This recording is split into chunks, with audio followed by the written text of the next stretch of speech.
So again, please follow this video on how are you going to present your report or how are you going to present what you have researched.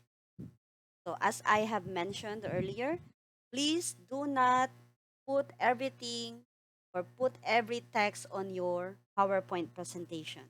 So this is how are you going to report or how are you going to create your PowerPoint presentation. Okay, for instance, your topic is about the role of tourist attractions in the hospitality industry.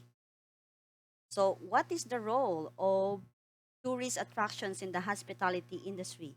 So, one, they are the primary drivers of tourism, attracting visitors and boosting local economies by generating revenue and supporting various sectors like accommodation, transportation, and entertainment.